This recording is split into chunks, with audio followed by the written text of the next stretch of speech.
El Señor esté con ustedes. Y con su espíritu. Proclamación de la buena nueva de salvación según San Lucas. Gloria a ti, Señor.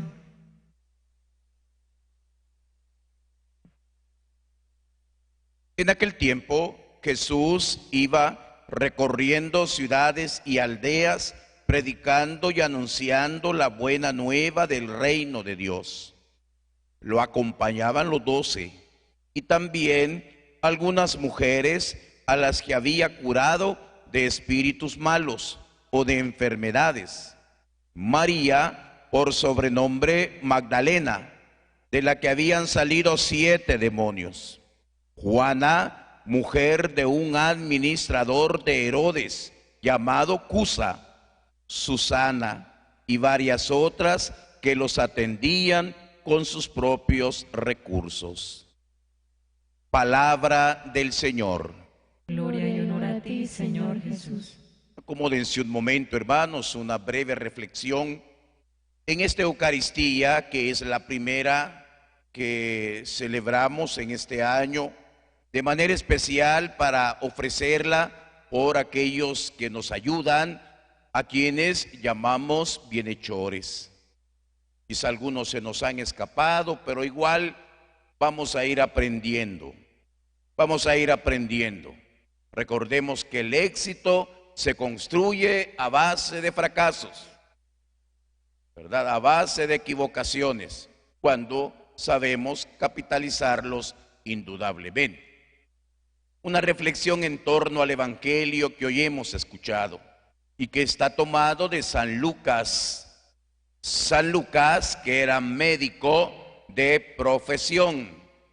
San Lucas, en cuyo evangelio encontramos elementos que no están en los otros evangelios. Por ejemplo, San Lucas resalta la presencia del Espíritu Santo. San Lucas nos habla acerca de los pobres en el espíritu. San Lucas es el único que nos habla de lo que pasó antes del nacimiento de Jesús, los misterios de la anunciación, de la visitación, del nacimiento del Hijo de Dios.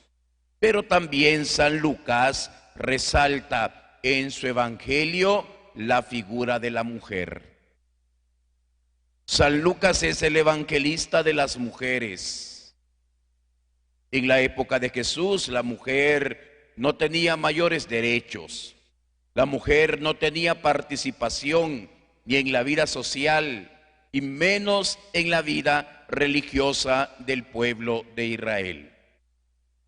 Pero San Lucas resalta esa figura y nos habla de mujeres. Jesús hablaba con mujeres, algo que no le estaba permitido a un rabino. Y ahora nos presenta a las mujeres que siguen a Jesús. Las mujeres que siguen a Jesús desde la Galilea hasta Jerusalén. Y de hecho, ellas serán las primeras testigos de la resurrección. Es lo que hoy hemos escuchado en la palabra de Dios. Jesús iba recorriendo ciudades y aldeas predicando. Jesús era un predicador itinerante. Jesús iba a las ciudades. Jesús llegaba a los pueblos. El Señor no predicaba en el templo o en las sinagogas pocas veces. El Señor lo hacía en la calle. El Señor iba a las ciudades. El Señor iba a los lugares, a veces quizá menos esperados, pero los convertía en lugares de predicación. Pensemos en la montaña, pensemos en el lago, en la barca. Y nos dice la palabra de Dios que iban con él en primer lugar los 12, los discípulos, aquellos que él había llamado y que luego les va a encomendar la tarea de la dirección de la comunidad, entre ellos Pedro. El primer grupo eran los 12, Jesús no iba solo. Jesús llevaba a los 12, ¿para qué? Para que aprendieran y luego ellos serían los encargados de evangelizar. Pero también llama la atención que nos dice San Lucas que algunas mujeres lo acompañaban, que algunas mujeres iban con él en esa caravana donde Jesús iba adelante. Ahí iban los 12, pero también iban algunas mujeres que tenían un papel, un rol importante en la comunidad. Vemos cómo el Señor no solamente llevaba hombres, el Señor también llevaba mujeres. El Señor también llevaba mujeres. Hermanos, la predicación indudablemente es un don que Dios da a quien Él quiere, hombres y mujeres. Pero también hay otro tipo de servicio, hay otro tipo de acompañamiento. Y las primeras dice que eran las que habían sido curadas de espíritus malos o de enfermedades. Mujeres que habían sido curadas, mujeres que habían sido liberadas, mujeres que habían experimentado el poder de Dios. Estas no se quedaban quietas, tranquilas, iban acompañando a Jesús, y menciona a una de ellas, que es María Magdalena, de la que había sacado 7 demonios. De mujer poseída, de mujer dominada por el enemigo, se convierte en una seguidora y servidora de Jesús. Ya encontramos el primer grupo de mujeres, las que colaboraban a Jesús con su testimonio. Y cuando el Señor predicaba, decía: aquí está María Magdalena. Y María Magdalena levantaba la mano y decía: sí, yo he sido testigo o testiga del poder de Jesús. Sí, yo fui una mujer que estaba poseída. Sí, yo tenía 7 demonios, pero Jesús me liberó, y la gente creía ciertamente por la palabra de Jesús, pero también por el testimonio que esta mujer daba. Hermanos, también hoy en día necesitamos de este tipo de servidoras. Necesitamos hombres y mujeres que sean testigos del poder de Jesús, que podamos decir con nuestra vida que éramos esclavos, que estábamos atados, que el enemigo nos tenía amarrados, pero que el poder de Jesús nos liberó y ahora somos libres y podemos de verdad dar testimonio de ellos. Éramos alcohólicos, éramos drogadictos, llevábamos una vida disoluta, una vida lejos de Dios, una vida indiferente, una vida mediocre, gris, pero el Señor me liberó de todo eso y ahora soy seguidor de Jesucristo. Y ahora cuando la gente me ve dice: wow, ciertamente el Señor tiene poder. Ese joven que va ahí, yo lo vi donde andaba, y ahora para la gloria de Dios. Hermanos, hacen falta este tipo de servidores y seguidores. Pero también nos dice la palabra de Dios que el segundo grupo de mujeres, ahí estaba Juana, que era la mujer de un administrador de Herodes llamado Cusa. Allí estaba Juana. Juana era la esposa del administrador, es decir, la mujer que tenía influencia. Seguramente cuando el Señor llegaba a algún lugar, esta mujer se encargaba de que no le faltara donde hospedarse.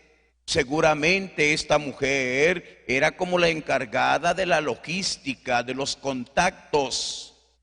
La mujer en un español actual era la que hacía los conectes, la que tenía influencia, la que conocía personas que le podían ayudar y facilitar la evangelización a Jesús. Ahí iban con Jesús. También necesarias, claro que sí, porque al Señor le acompañaba mucha gente. Hermanos, este grupo de seguidoras representa a aquellos que también pueden ayudarle a la obra del Señor, a aquellos que tienen influencias, a aquellos que a veces trabajan en ONG, trabajan en instituciones y saben que pueden ayudar a la evangelización. A veces nosotros no conocemos muchos ambientes, no sabemos dónde tocar puertas, pero hay gente que sí sabe dónde tocar puertas. Son aquellos que tienen amigos que pueden ayudar a evangelizar. Son aquellos que tienen conectes, que tienen contactos, a veces dueños de empresas, a veces gente muy bendecida, a veces gente muy generosa, y hace falta también en la obra del Señor. Hacen falta también ese tipo de seguidores, quienes ayudan con sus contactos, quienes utilizan ese reconocimiento para ayudar a los proyectos de evangelización, para ayudar a tu parroquia, para ayudar a tu comunidad y para ayudar también a instituciones como la nuestra que evangeliza a través de las redes sociales. Hermanos, ¿cómo no quisiéramos tener un canal de televisión, señal abierta o en cable? ¿Cómo no quisiéramos tener una frecuencia radial? ¿Cómo no quisiéramos? Pero no tenemos quien nos contacte, y a veces hay gente que lo puede hacer. Hay gente que sabe dónde buscar, no tiene, pero sabe dónde hacerlo. ¿Para qué? Para que el Evangelio de Jesús pueda llegar a muchos lugares. Y en tercer lugar, dice la palabra de Dios que le acompañaban, ahí estaba Susana y otras que lo atendían con sus propios recursos. Los que se metían la mano a la bolsa y decían, aquí hace falta esto, hace falta lo otro, lo atendían a la iglesia, atendían a Jesús, atendían a los discípulos con sus propios recursos. También hoy en día, queridos hermanos, muchos tenemos el deseo, la intención, muchos tenemos los carismas, a muchos el Señor ha dado el don de la palabra, de la oración, pero no tenemos los recursos. No podemos, de verdad, cuánto quisiéramos. Si yo quisiera tener hasta un satélite, o al menos una señal en el satélite, pero hermanos, no hay los recursos, no tenemos los recursos. Bendito y alabado sea Jesús, que hay personas que también hoy en día ayudan con sus recursos, no porque tengan dinero, sino porque tienen voluntad, porque tienen deseos, porque son personas que tienen fe y de la fe ayudan para poder continuar esta obra de evangelización. Hermanos, ¿a qué grupo pertenecemos nosotros? Porque usted me dirá, pues yo no tengo dinero, pues de testimonio. El problema es que no tenemos ni dinero ni testimonio. Ese es el problema, de testimonio. Comparta, yo decía el otro día, hacen falta evangelizadores en las redes sociales. Hacen falta personas que compartan. Hacen falta personas, mire, así como esos videojuegos que hoy la gente, los muchachos siguen hacen falta, ¿verdad? Yo a veces me asusto como hay gente que siguen a los DJ, ¿verdad? 40,000 en vivo. Yo con la hora santa apenas he llegado a 20,000. Y otros corrompiendo la mente e incitando con el reggaetón al pecado, y despertando los deseos más, los instintos más bajos de los hombres. Y otros muchachos ahí prendidos, ¿verdad?, de esos juegos. Hermanos, hacen falta personas, por lo tanto, que colaboren. Hacen falta, yo quiero darle las gracias a ustedes. ¿Cómo colaboramos en la obra del Señor? No podemos ser indiferentes. No podemos ser indiferentes. Así que gracias, de verdad ofrezco la oración, ofrezco la Eucaristía por cada uno de ustedes. Que el Señor bendiga a las Marías Magdalenas, que el Señor bendiga a las Juanas, que el Señor bendiga a las Susanas también. De todas hacen falta en nuestra iglesia para seguir adelante predicando la buena nueva de salvación. Pasemos a la segunda parte de la Eucaristía. Hermanos, Dios les bendiga, porque Él jamás se deja ganar en la generosidad.